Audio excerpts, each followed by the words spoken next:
Alright, when we last left our band of intrepid adventurers, they had set out upon their second quest, an attempt to subdue the spiders of Spinner's Hole so that the people of Spinner's Folly could acquire their silk on Gathering Day. Unfortunately, that was not the only folly that they found, as coming upon a campsite, they were assaulted by a group of bugbears. After driving them off and putting their enemies to the sword, they approached the entryway and headed down into Spinner's Hole. Reaching their first room in the dungeon, they discovered one hallway that was filled with spider webs and another that was open.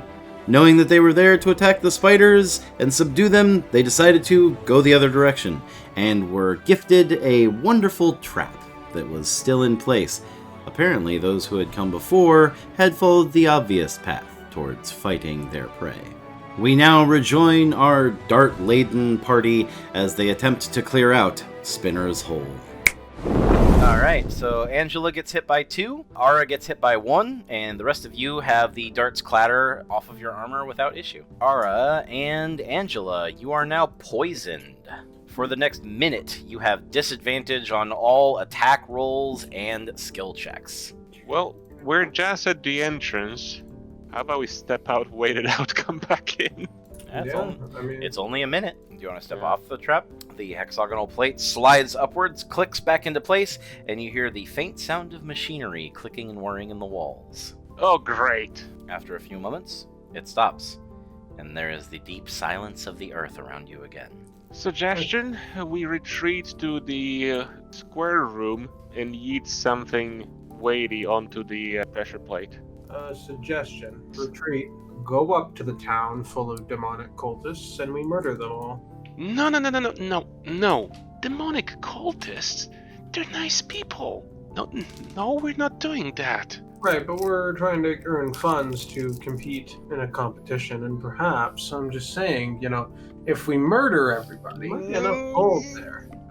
Nope. Actually, you're trying to gather the support of people to gain enough political clout for your group to be chosen. But if we murder a bunch of demonic settlers... I will not be a part of that. Thank you very much. No, you don't understand what these walls say, friend. Well, why don't you enlighten us? I love how I see some demonic stuff written on columns in ruins that are not, inside the town, but are outside of it, and is town's full of cultists.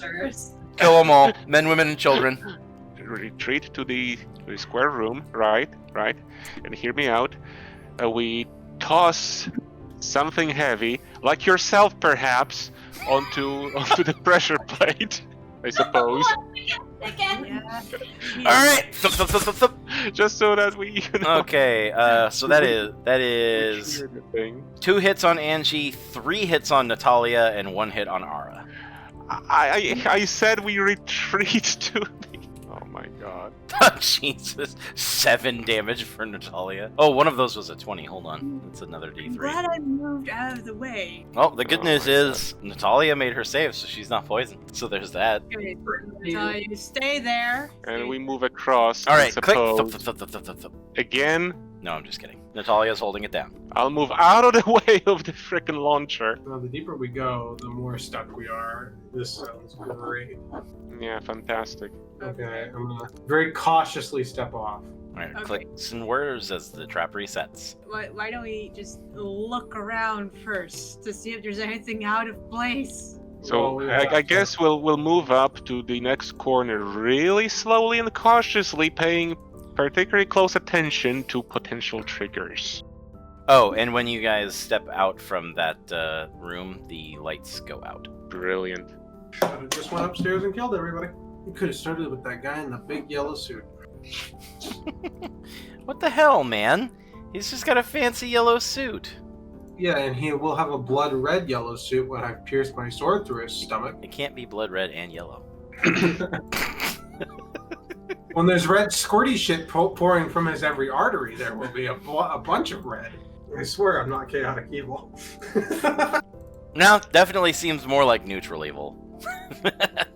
As you start moving up that way, Bethaniel, you spy something strange about this wall.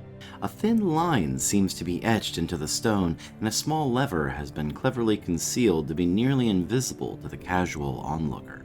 After investigating the secret door for traps, Bethaniel turns the lever and all watch as he pushes against the now unlatched stone. As the door grinds inward on ancient concealed hinges, the young elf can see the rotted and tangled remains of an ancient coffin in the half-light of his dark vision.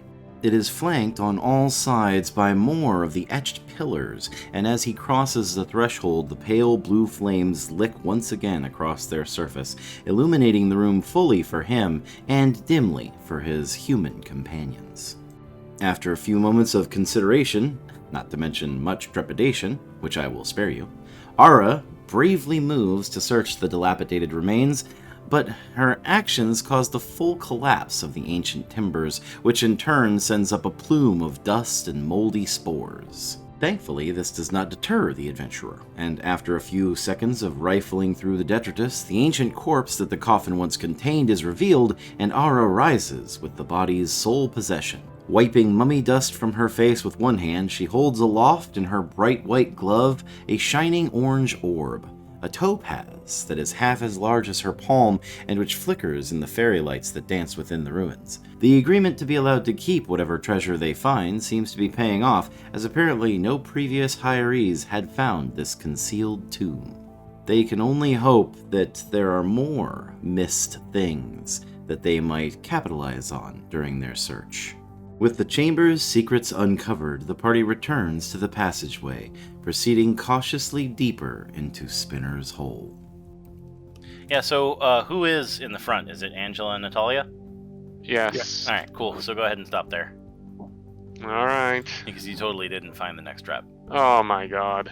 No. Not again. As they travel down the corridor, this time it is Natalia whose foot strikes a pressure plate, and several sharp scythes sweep out from the walls. Brilliant. The blades crash against your shields, shattering and sending metallic splinters all across the floor. And after a few moments, the gears stop whirring and the trap grinds to a halt. With the blades broken, I'd imagine it's now inactive permanently, hopefully. Hopefully.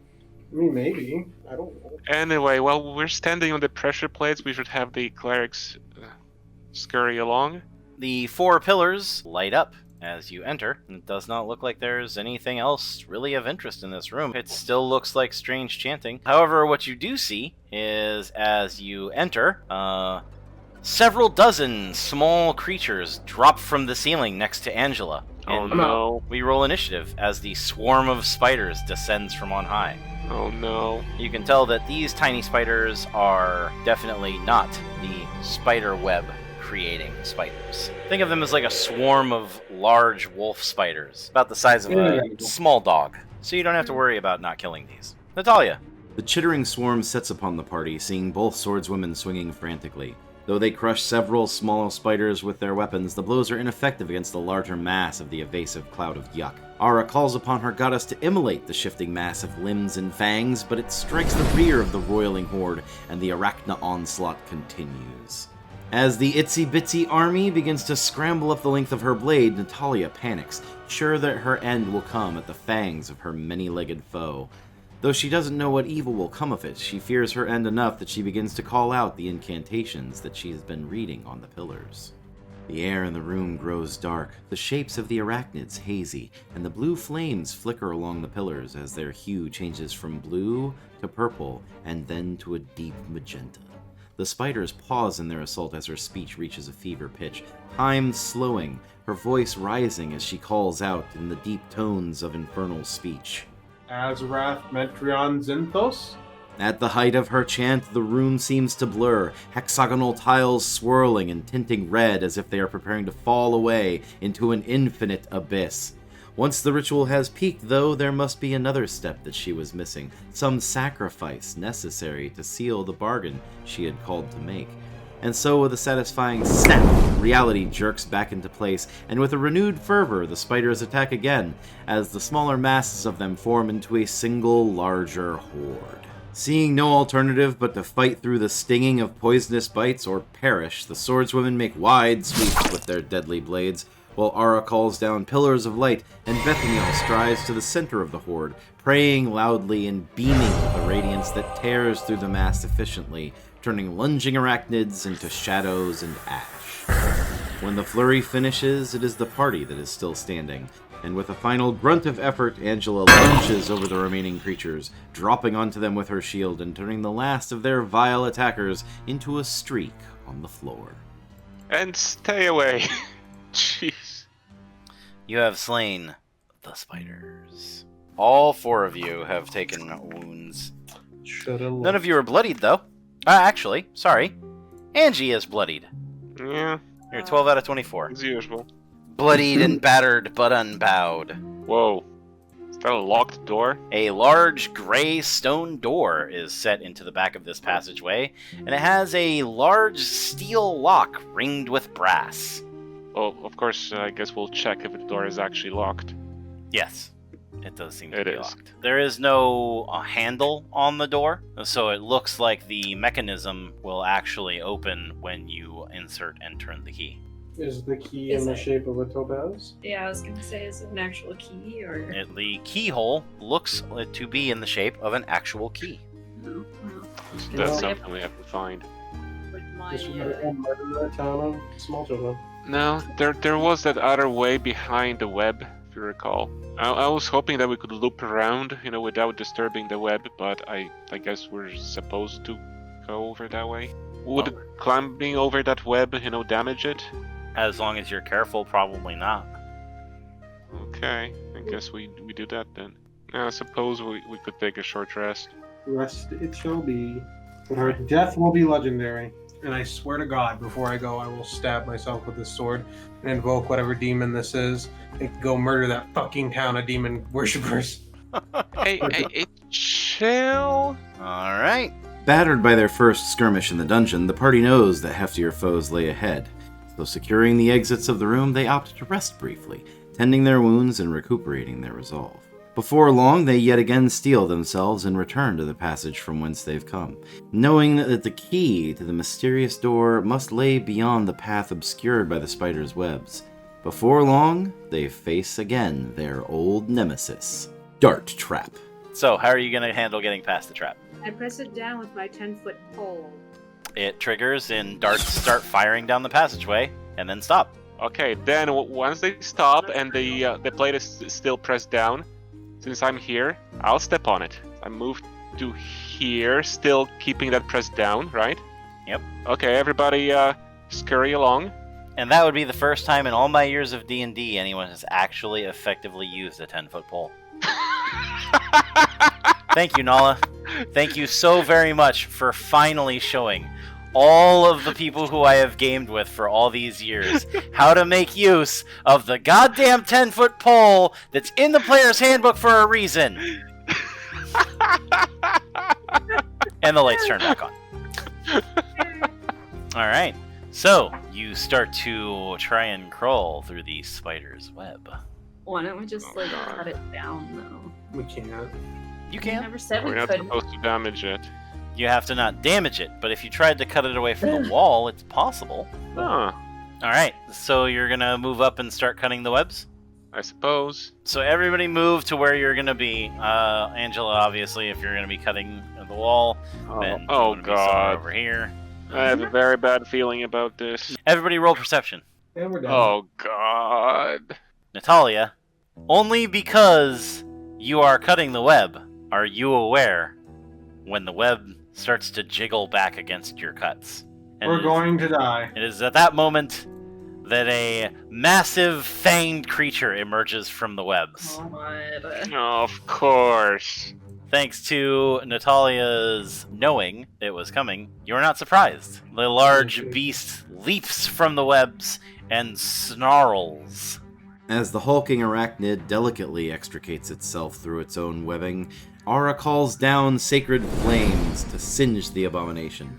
The spider doesn't even flinch at the light, but its many-eyed gaze snaps to the cleric. Oh, no. Help me. It slinks around the corner and attempts to grapple Ara up in its arm. It fires a shock of web across Natalia and Ara, pinning them both to the ground. as it begins to step over them and Azrael, bundle them up. Oh god. Oh my god, it's gonna Synthos. eat us. We knew we were fucking sacrifices! Azrael, Mentos, Stentos. Azrael, Mentos, Mentos. No! Azrael, Mentos, Synthos. Stop! Mentos and Coca-Cola. The dungeon explodes. All right, Bethaniel. I have a question now how to handle this spider. Does it still stay alive if we hack off its legs? I don't think it can regrow those, and it kind of needs them to leave it as still. What if we just damage the legs? What if we just gently break all of its limbs?